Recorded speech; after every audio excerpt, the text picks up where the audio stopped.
What if I told you so that somewhere inside a black hole something is alive? Not just particles, not radiation, but presence. Sounds impossible, right? For decades we believed black holes were the final chapter of everything, where time ends, space collapses, and all information is lost forever. But just weeks ago, that belief was shattered. A team of researchers using deep-field quantum interferometry, the kind of tech not even supposed to exist for another 20 years, picked up something no one could explain. A zone, a region of complete stability. Inside, a black hole. They called it the Eye. And what's inside it defies every rule in the cosmic playbook. No gravitational collapse, no spaghettification, just silence, stillness, order. A place where time doesn't stretch into infinity. It folds. It loops. It behaves as if it's being guided. Even more disturbing, it pulses. Every 11 minutes and 6 seconds, the Eye emits a rhythmic signal. Not noise, not radiation, but a pattern. Perfect, repeating, intelligently structured. And that changed everything. Some scientists believe it's an echo from the early universe, a relic from before time even existed. Others are terrified, because if it's not an echo, it's a beacon, a signal from something as to someone far inside. And it's not just waiting, it's calling for us. Now, for the first time in human history, we're answering that call. We're sending a crew, not just to observe, but to enter, to pass the event horizon, to cross into the Eye. A mission not bound by time, not bound by logic, not even bound by reality as we understand it. Because the real question isn't, can we survive inside a black hole? It's, what's already surviving in there, waiting for us? The mission, expanded version. The world never knew about Event 1, no press conference, no live countdown, no waving flags or final goodbyes. Only a few dozen people on Earth even knew the mission existed, and fewer still believed it would ever. Return at Event 1 wasn't just another spaceship. It was a leap of faith, a vessel designed not to conquer space, but to surrender to it. Its hull was layered with exotic matter harvested from neutron star collisions. Its core, a prototype quantum reactor, designed to respond to space-time instead of resisting it. 5 people were chosen, not for their strength, not for politics, but for their minds. Each one a specialist in something humanity barely understands. Quantum. Cognition, temporal perception, deep AI neurosymbiosis, higher dimensional topology. They weren't astronauts, they were questioners of reality. The plan: approach Sagittarius-A, the supermassive black hole at the center of our galaxy. Map the Eye, enter, transmit everything, and then let go. As Event 1 neared the black hole, Earth-based sensors started to behave erratically. Time on board the ship moved differently, faster in some moments, then slower, then both at once, and yet their voices stayed clear. The Eye didn't crush them. It welcomed them. Crossing the event horizon should have been the end. No light, no return, no signals. But something else happened. Instead of chaos, there was clarity. The crew described a sensation no language could fully capture, as if the laws of physics turned into suggestions, as if time became something you could hold. And then they saw it. In the distance, but also inside their thoughts, a shape, not mechanical, not biological, but intentional. A construct suspended within the Eye, its surface shifting in fractal layers, its geometry constantly rewriting itself in real time. It wasn't random, it was alive. One of the crew whispered, "It's not just a place, it's watching us." Then came the voice. No sound, no radio transmission, just a thought, injected directly into their minds, like a memory they never had. It didn't speak in words. It felt a slow wave of something ancient, melancholic. And then, a single piercing question echoed in every one of them. Why did you take so long? Mission had just begun, but Event 1 was no longer leading it. Something else was inside the Eye, nothing made sense. And yet, everything felt familiar. The crew wasn't floating. They were held. Gravity didn't pull them. It guided them, like a soft current beneath invisible waters. The ship didn't drift through space. It navigated something else entirely, a lattice of memory, if the black hole itself was structured not by mass, but by thought. The walls around them weren't made of metal or stone. They weren't walls at all. They were layers, each one a veil pulled back by their presence. Behind the first veil, color, pulsing shapes like liquid-stained glass suspended in zero gravity. Symbols danced across their vision, not alphabetic, not mathematical, but felt. Behind the second veil, sound, not through ears, but through the bones of their skulls. Rhythms that resonated with their heartbeats, syncing their bodies to the environment, the frequency of existence itself. And then, the third veil, memory. Each crew member began to see visions, personal, vivid, impossible. One saw her childhood home, exactly as it had been, down to the crack in the windowsill. Another saw his father, and who had died decades ago, standing silently, watching, eyes full of knowing. One saw a version of Earth, but it wasn't our Earth. The continents were wrong, the skies too pale, and towers rose into the clouds, structures not made by human hands. But these weren't hallucinations. The AI confirmed measurable brain activity, shared quantum coherence between the crew. They were remembering things they'd never lived. And then the ship stopped, or rather, it arrived. Before them stood something so vast, so complex, that the human eye could barely process it. It wasn't a building. It wasn't a ship. It was a presence shaped like architecture, a cathedral of time and logic, rotating on axes that shouldn't exist, folding in and out of higher dimensions with every breath the crew took. The surface of the structure responded to their attention. When they focused on a point, it changed. When they turned away, it reset, and then it opened. Not with doors, but with understanding, like the realization of a long-forgotten truth finally returning to the mind. Inside, a corridor stretched forward, impossibly long, lined with light that shimmered like water. They walked, and as they did, data flooded.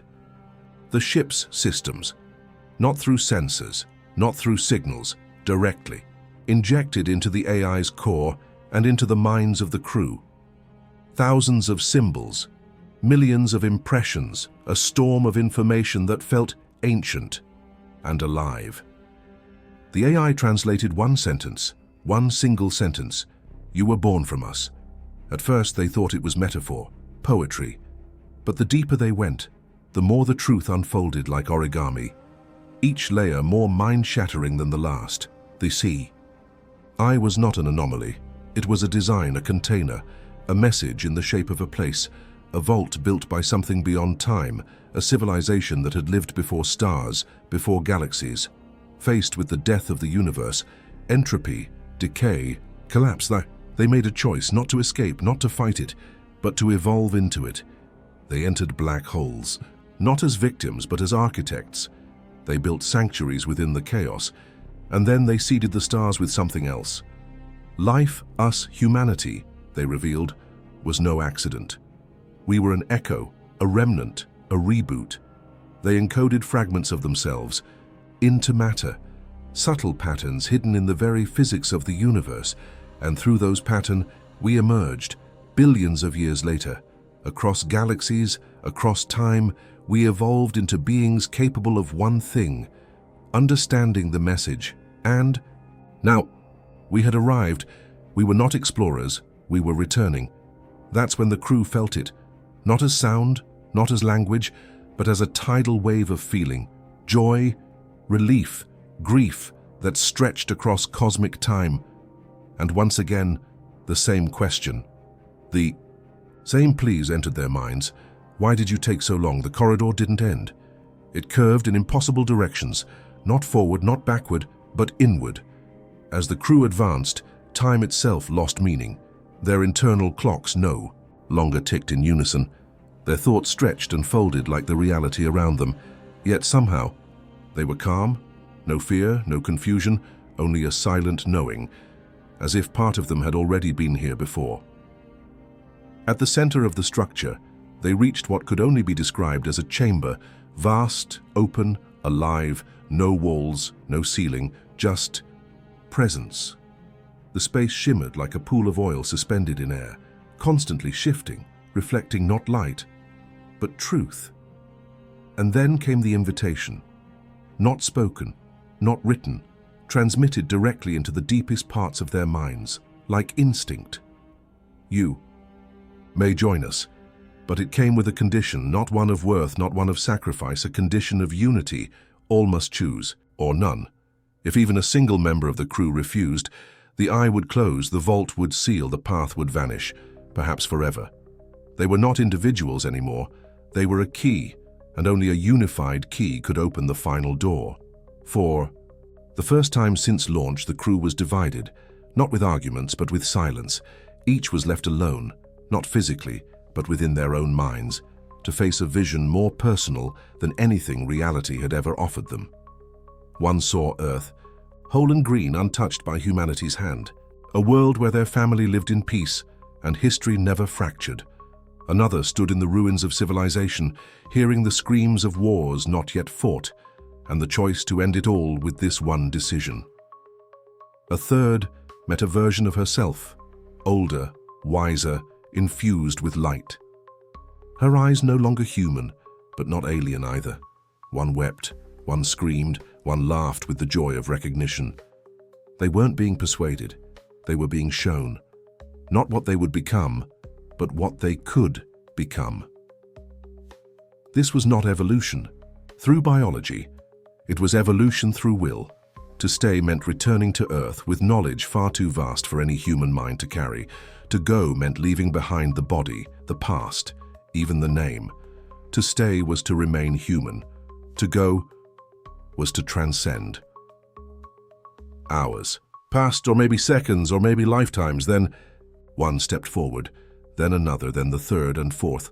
All eyes turned to the last. He hesitated, not from fear, but from awe. He whispered, "We were never alone, were we?" And the structure pulsed with something that might have been a smile. He stepped forward. At that exact moment, the chamber dissolved, not into light, not into energy, but into memory. The crew didn't vanish. They merged. Their minds became one. Their thoughts bloomed into a network far beyond neurons, a living tapestry of sentience. Their final human words were never recorded. There was no broadcast, no farewell. The ship remained in orbit for several minutes. Then it too began to transform. Its matter folded inward into itself until it became a single point of pure density and light. Back on Earth, the signal ended. No distress, no malfunction, just silence. And then, 1 week later, the sky changed. Astronomers across the planet detected a new object at the heart of Sagittarius-Abyssus. Not a star, not a pulse, a beacon. It blinked every 11 minutes and 6 seconds. Not just light, not just radiation, but a message, encoded in geometry, frequency, and memory. Still asking the same question, why did you take so long? We searched the stars looking for signs, signs of life, of intelligence, of something beyond us. But maybe we were searching in the wrong direction all along. Maybe what we were meant to find was waiting not above us, but within the places we feared the most, within the singularities, the voids, the unknown. Black holes, once thought to be the great erasers of the universe, maybe something else entirely. Not endings, but doorways, not graves, but wombs, because the eye wasn't a cosmic accident. It wasn't nature gone rogue. It was a message, a meeting point, a monument built for us by who we were always meant to become. The crew of Event 1 didn't return, but their absence wasn't a failure. It was a transformation. Their thoughts, their memories, their consciousness now pulse inside Sagittarius A. A new kind of star, a signal of what comes next, and maybe a warning. Because for all the comfort in knowing we're not alone, there's something else we must now face. We were designed, not by gods, not by fate, but by something that came before, and that still watches us now. Guiding, waiting, testing. The pulse continues every 11 minutes and 6 seconds, and across every observatory on Earth, every mind daring enough to listen. Here's the same message again and again. Why did you take so long? So maybe the question now is not what's out there, but what are we becoming? And when we finally do reach the edge of everything we know, will we be brave enough to step through? If this story made your brain spin, your heart race, or your imagination catch fire, leave a like and hit subscribe right now. And don't go anywhere. There's another video on your screen right now that dives even deeper into the unknown. Click on it and keep exploring. Until next time, stay curious, stay bold, and never stop looking into the dark, because sometimes it's looking back. It's